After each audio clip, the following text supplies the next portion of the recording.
The White House says Turkey will invade northern Syria soon and that it's been threatening to do so for a number of months.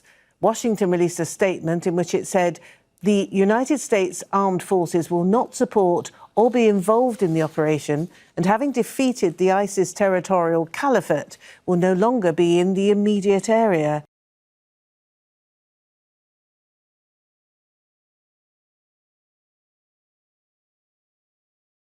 Well, the U.S. allied Syrian Democratic Forces have also responded to the troop withdrawal. They say Washington did not fulfill its commitments, and it will have a great negative impact on the fight against Daesh. Well, Andrea, Turkey has been saying to the United States that it needs to stop supporting the YPG.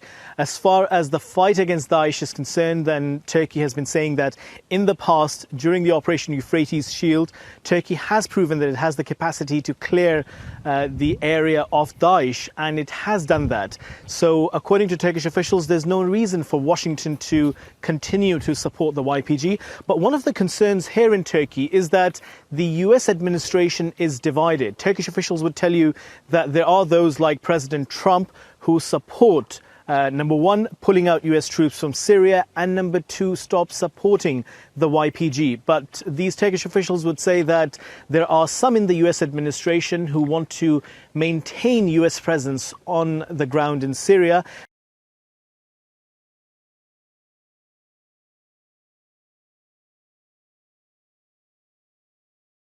Hong Kong police have made their first mass arrests since a law banning face coverings came into effect. The government's mask ban was meant to help quell months of unrest in the Chinese territory, but it appears only to have inspired protesters, with demonstrators once again taking part in large-scale rallies. Dan Conifer reports from Hong Kong. Tear gas canisters were fired from up high on protesters who at first tried to persist, but whose resistance was quickly broken. Chased by fumes, they retreated through the Hong Kong CBD. The first major crackdown on face coverings since the law came into force on Saturday.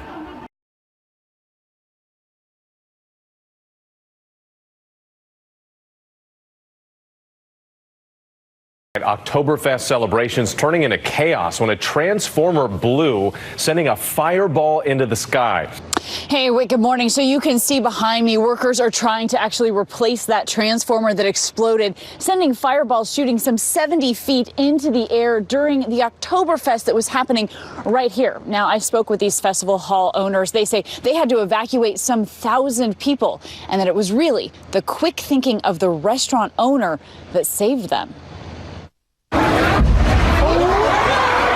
Overnight, a California Oktoberfest celebration rocked by an apparent transformer explosion, sending that massive fireball into the sky in Huntington Beach. Festival goers say they saw multiple explosions and people started running. The owner of the festival hall alerted firefighters to a strange smell and immediately started evacuating people.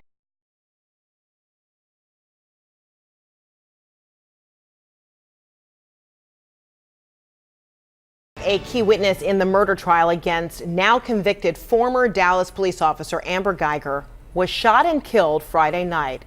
Officials have not yet announced the man's identity, but an attorney for the family of Botham Jean, the man murdered by Guyger, confirms the victim was this young man, Joshua Brown. He was the neighbor who testified that he heard the confrontation between Guyger and Jean, as well as hearing the gunshot.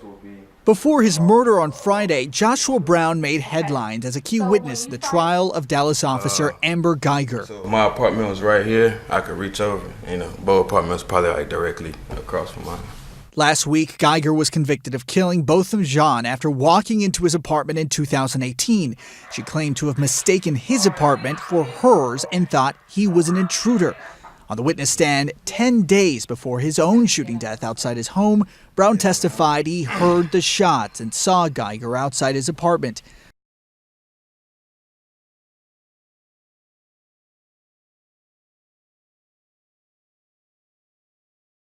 The strike is off, school is on, and as we begin our coverage with Michael Serapio, it all came down pretty much to the wire last night, right. Michael. Yeah, that's right. They had until midnight last night to strike a deal and avert a strike, Heather, and about 3 hours before midnight, well then, a tentative deal was reached, much to the relief of many parents that were scrambling, trying to find alternative forms of daycare, perhaps considering taking a vacation day to watch over their children. But again, a strike has been averted. Take a listen to Stephen Lecce, who is the Education Minister in Ontario.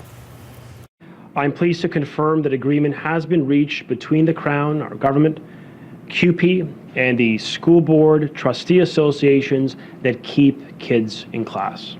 This is most welcome news for families and students and workers alike, that schools will remain open across our province.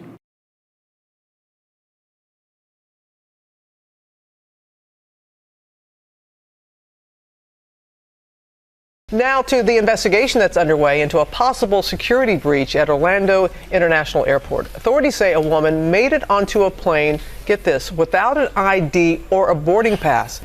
We are getting some answers this morning, Robin, about how these two security breaches happened. How did this woman get past a TSA security checkpoint like this and onto a plane without a real boarding pass?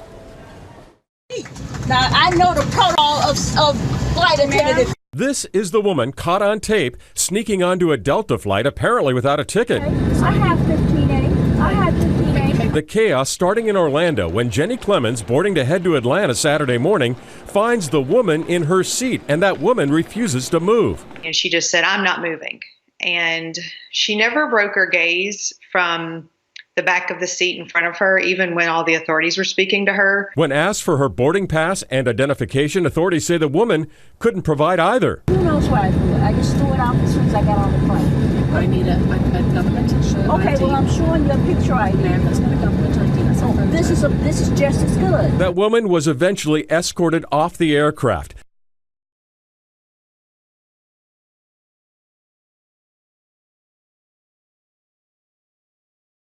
Let's move on now. It's almost time for the ceremonial Ravan Dehan, but the organizers of several Durga Puja committees are facing a peculiar problem. There is not much green crackers available in the market. Ahead of Durga Puja, Union Minister Dr. Harshvardhan had introduced green crackers that will emit 30% less emissions. But the wholesale markets in Delhi are narrating a completely different story because green firecrackers are not readily available now in the city. The sale is also sluggish because of their high price and the limited varieties on offer. The usual hustle bustle in Delhi's trading hub of Sadar Bazaar now seems quieter. Only a handful of vendors are stocking the permitted crackers, as most are wary of losses like those they suffered last year after the Supreme Court banned regular firecrackers due to their adverse effect on air quality. Amid the uncertainty about the norms for selling the green crackers and the restricted supply, Delhi police has received only around 45 applications for licenses to stock and sell fireworks.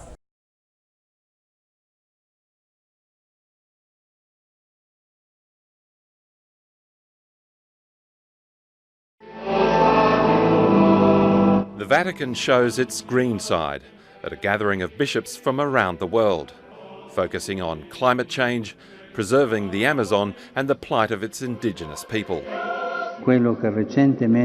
When peoples and cultures are devoured without love and without respect, it's not God's fire, but that of the world. Conservative elements in the church deemed the Pope's environmental agenda too radical and tried to block it from the meeting. If everything continues as it was, if we spend our days content that this is the way that things have always been done, then the gift vanishes, smothered by the ashes of fear and concern for defending the status quo. The recent widespread and devastating fires Pope Francis sees as a watershed for climate change and indigenous culture. The fire set by interests that destroy, like the fire that recently devastated the Amazon, is not the fire of the gospel.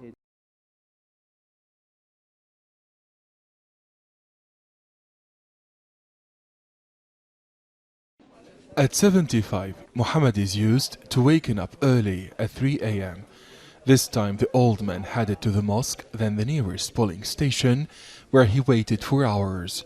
The doors opened at 8. for waiting voters like Mohammed. The old man is proud of voting in the second legislative elections after the 2011 popular uprising. I'm voting for the future of Tunisia. I'm old, but my children and grandchildren deserve to live in peace and prosperity. That's why I'm voting for a better Tunisia. The high participation of elderly and handicapped persons is a strong message to Tunisians and new generations that the future of Tunisia is still in their hands.